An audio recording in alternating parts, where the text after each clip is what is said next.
శ్రీ మహాగణాధిపతయే నమః.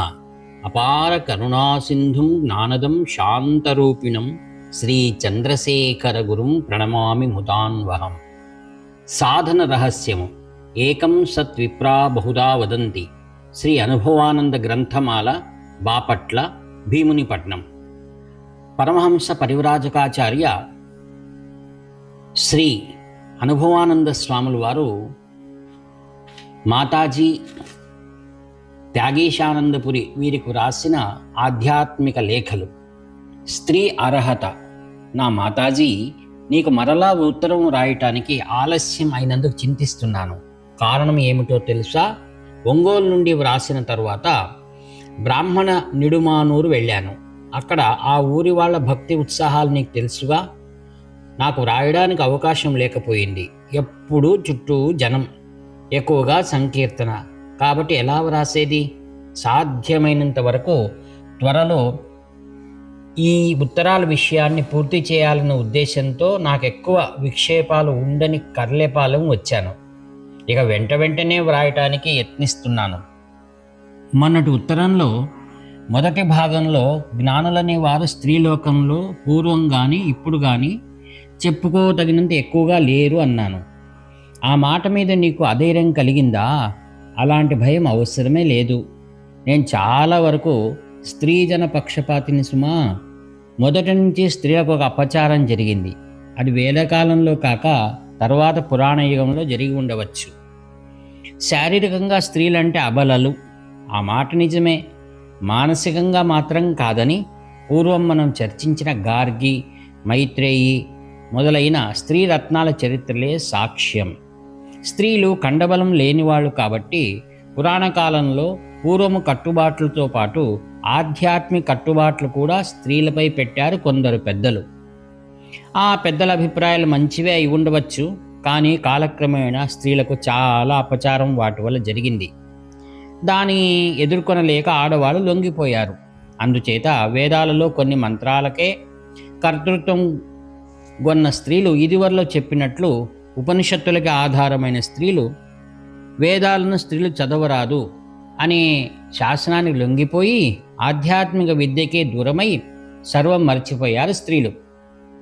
రాను రాను శారీరకంగానే కాకుండా మానసికంగా కూడా అబలలం అనే భావం వాళ్ళలో ఏర్పడి నాటుకుపోయింది. ఆ కారణాన అన్ని విధాలా కృంగిపోయారు మన ఆడవాళ్ళు. కానీ వెంటనే తంత్రశాస్త్రం వాళ్లకు అండగా నిలిచింది. స్త్రీకే మోక్షార్హత కానీ పురుషుని కాదు అని ప్రచండ ప్రచారం సాగించాయి తంత్రశాస్త్రాలు. ఈ ప్రపంచాన్నంతా సృజించి పెంచి లయింపజేసేది అది శక్తి సుమా అన్నాయి తంత్రాలు. బ్రహ్మ, విష్ణు, మహేశ్వరులు ఈ పరాశక్తి చేతిలో కీలుబొమ్మలయ్యాయి ఈ తంత్రాలు. ప్రపంచమంతా నిజంగా విచారిస్తే స్త్రీత్వమే అన్నాయి తంత్రాలు. ప్రపంచంలో ఏ గొప్పతనం ఉన్నా ఆదిశక్తి స్వరూపమే కాబట్టి స్త్రీత్వమే అన్నాయి ఈ తంత్రాలు. నోరు కదిలిస్తే శబ్దం, ఆ శబ్దం శక్తి స్వరూపం కాబట్టి స్త్రీత్వం అన్నాయి తంత్రాలు. ఇంతెందుకు, జీవత్మే స్త్రీత్వం అన్నాయి తంత్రాలు. ఇదంతా నిజమన్నాడు శ్రీకృష్ణుడు. అదే నేనన్నాడు శ్రీకృష్ణుడు గీతలో. ఎల్లప్పుడూ ఆడవాళ్లతోనే ఉండేవాడు, స్త్రీగా వేషం వేసేవాడు, స్త్రీల వలె సున్నితంగా ఉండేవాడు. అంతేకాదు, నిజం ఆలోచిస్తే కృష్ణుడంటే ఎవరనుకున్నావు? అష్టప్రకృతుల భార్యలుగా కలిగి 16,000 కళల చెలికత్తెలుగా కలిగి దగ్గరున్నట్లుగా ఉన్నా అతి దూరంగా ఉన్నానని చెప్పుకోవడానికి అన్నట్లు నీలవర్ణం కలిగి మాయక లొంగక మాయాతీతుడు అనుటకు నిత్య బాలకుడై ఉన్న ఈ కృష్ణుడు ఎవరనుకున్నావు? కృష్ణ అంటే నలుపు, కాళి అంటే నలుపు. అందుచేత కృష్ణుడంటే సర్వమాయా స్వరూపిణి జగన్మాత కాళికాదేవియే, సందేహం లేదు. గీత విశ్వరూప ఘట్టమంతా శ్రీకృష్ణుని ఆదిశక్తి స్వరూపాన్ని తెలుపుతుంది. అందుచేత భాగవత గ్రంథం అంతా స్త్రీల కొరకే, వారి ఆధ్యాత్మిక వృద్ధికే పోరాడుతుందన్నమాట. స్త్రీలకే ప్లీడర్లాగా వాదించి బోధించి శాస్త్రాలని చెప్పి చివరికి తంత్రశాస్త్ర ప్రబోధకుడైన పరమశివుడు చూచావా, సగం స్త్రీ అయి కూర్చున్నాడు. ఇక మన రామకృష్ణ విషయం నీకు తెలిసిందే. ఆయన కూడా పురుషులకు ఎంత ప్రాధాన్యం ఇచ్చాడో స్త్రీలకు కూడా అంత ప్రాధాన్యం ఇచ్చాడేమో అనిపిస్తుంది నాకు. ఎలా అంటావా? స్త్రీ అయిన కాళికాదేవియే ఆయనకి ఇష్టదైవం. తండ్రి కంటే తల్లినే ఎక్కువగా ప్రేమించాడు. స్త్రీ సన్యాసిని అయిన భైరవినే గురువుగా స్వీకరించాడు. మన శారదాదేవిని భార్యగా చూడక తన ఇష్టదైవంగా పూజించాడు.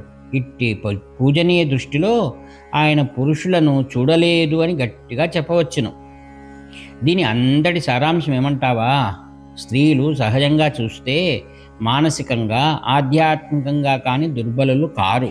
చాలా కాలం నుంచి వచ్చిన అభ్యాసం వల్ల పురుషులు అలా భావించడమే కాక స్త్రీలు కూడా అలా అనుకుంటూ అనాథలైపోయారంటున్నాను. అర్థమైందా? కానీ స్త్రీలు మరలా పూర్వపు ఔన్నత్యాన్ని ఎలా పొందాలంటావా? విను, చెప్తాను. వేదాల్లోనైనా స్త్రీ పురుష రూపమైన ఈ లింగభేదాన్ని కాకుండానే అన్నారు కదా, నాయమాత్మ బలహీనేన లభ్య అని. అంటే ఆ ఆత్మ బలహీనత్వం అనగా కాయికం అంటే శారీరకం కానే కాదు.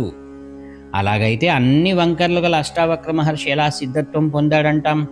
కాబట్టి ఆ వాక్యానికి అర్థం ఏమనాలి అంటే మానసికంగా బలహీనులు అంటే అర్థ జ్ఞాన శూన్యులకు ఆత్మ సాధ్యం కాదని అర్థం.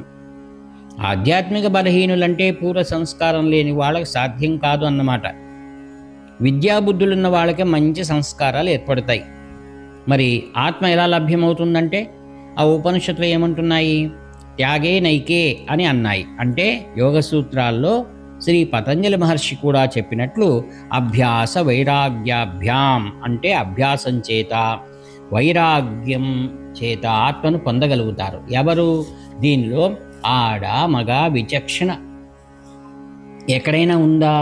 దివిటీలు పెట్టి వెతికినా లేదు.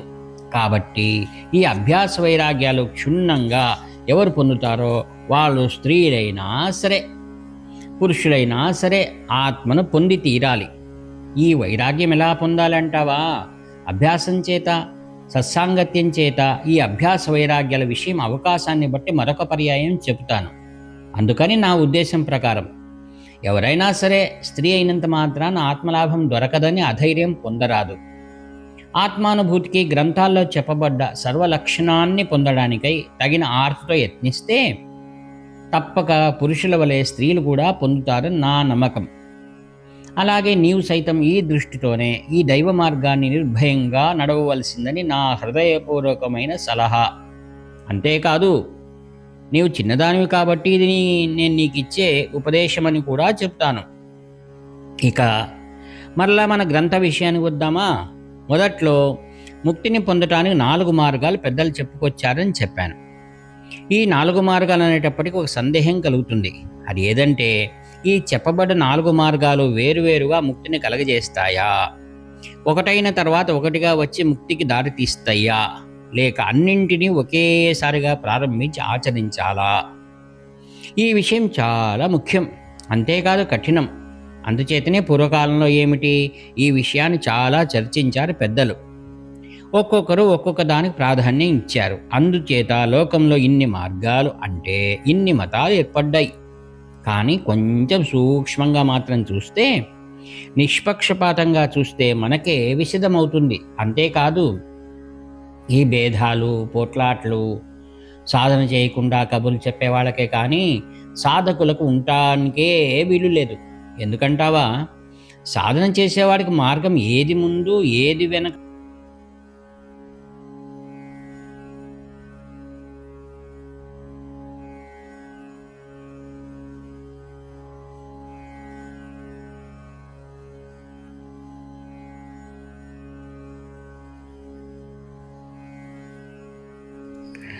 తర్వాత భక్తి యోగం, చివరికి జ్ఞానయోగం వచ్చేస్తుంది. మొదట్లో ఈ ప్రపంచంలో ఉన్న కష్టసుఖాలను చూచి అవి క్షణికమనే రహస్యాన్ని గ్రహించి ఎలాగా ఎప్పుడూ సుఖం పొందే మార్గం అని ఆలోచిస్తూ ఉండే మానవునికి వేదాలు కర్మకాండను బోధించాయి. ఈ